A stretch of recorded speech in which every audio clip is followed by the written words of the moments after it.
I really enjoy stuff that takes all the injuries that Steve has had over the years really seriously and includes things like recovering from brain trauma or developing like vision impairment or hearing loss. I think it's just really nice to see both like audience members and then within the text of the show, people like take those things seriously about Steve and like give a shit about them. So I've been scrolling back through the show because I'm looking for like a drawing reference, and I noticed this detail at the end of 3 that I'm not sure I've actually specifically seen referenced in any fics, but I thought that people might find interesting if that's something that they want. Like if the kind of Steve dealing with new disabilities thing is something that they want to source in canon. So one thing I think it's important to note, as people have observed, is that in season 1 and in 2 and in 3, Steve gets hit in the face like on the same side. Like season 2, it's kind of both sides, but for the most part, it seems to really concentrate on the left side of his face. And I just think that's interesting because of this scene here.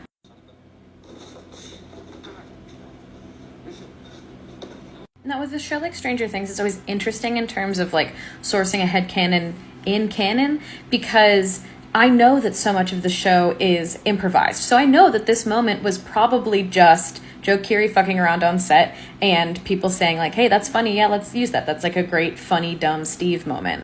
But with such a permeable like canon text like that, I enjoy the permission that gives fans to ascribe their own meaning to it and create things that are a little bit more complex than just fucking around on set. So to me, it seems like Steve should have been able to see that cutout was there, unless his vision is pretty shitty in his left eye already. And I also think that there are a lot of moments where Steve says what to things that people say, and people correct him with, you know, supplying information as if he didn't know things, which again is probably the intention of the writers and or the performance on the day, but I think is a great opportunity to say he just didn't hear them and he was trying to understand what they were saying, not in a content kind of way, but in a literal volume way. But yeah, I just kind of really clocked this on this watch through, so I'm super curious if people have picked up on other things that they've also been using for that kind of stuff.